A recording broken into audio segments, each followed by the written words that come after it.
پر وقت اور مستند خبروں کے لیے دی انڈوز کو ضرور سبسکرائب کریں اور اپنی رائے کا اظہار بھی کریں۔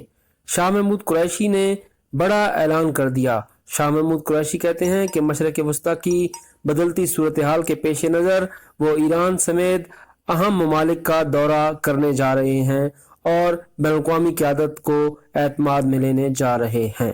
مزید کیا کہا، سنیے آپ۔ مشرق وسطیٰ عرصہ دراز سے کشیدگی کا شکار ہے اور 3 جنوری کے واقعات اور پھر 8 جنوری کو الصبح اس کا جو رد عمل آیا اس نے کشیدگی میں اضافہ کیا ہے۔ پاکستان کا موقف ہے کہ اس خطے کی کشیدگی پورے خطے کے لیے اور ہمارے مفاد میں نہیں ہے۔ ہماری خواہش ہے کہ یہ علاقہ کسی نئی جنگ کا میں نہ دھکیل دیا جائے اور کسی نئی جنگ کا متحمل ہو نہیں سکتا۔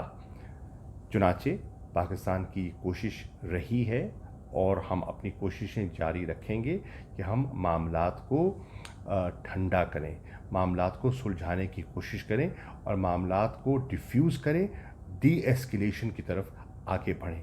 اسی چیز کو سامنے رکھتے ہوئے حکومت پاکستان نے ایک ڈپلومیٹک آؤٹ ریچ کا آغاز کیا۔ میری خطے کے مختلف وزرائے خارجہ سے گفتگو ہوئی اور ان سب کی بھی یہی خواہش ہے کہ ہم مل جل کر اپنے ریجن کے امن و استحکام کے لیے حالات کو بہتر کرنے کے لیے اپنا کردار ادا کریں۔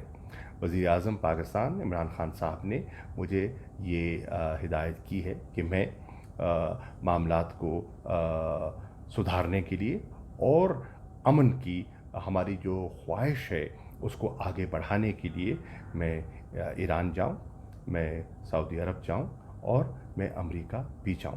تو میں اس کا ارادہ رکھتا ہوں اور میں نے رابطے شروع کر دیے ہیں تاکہ ان اہم ممالک سے اور دیگر ممالک سے بھی رابطے کر کے جو پاکستان مثبت کردار ادا کر سکتا ہے امن و استحکام کے لیے اور اس خطے کو جنگ سے محفوظ رکھنے کے لیے وہ اپنا کردار ادا کرے۔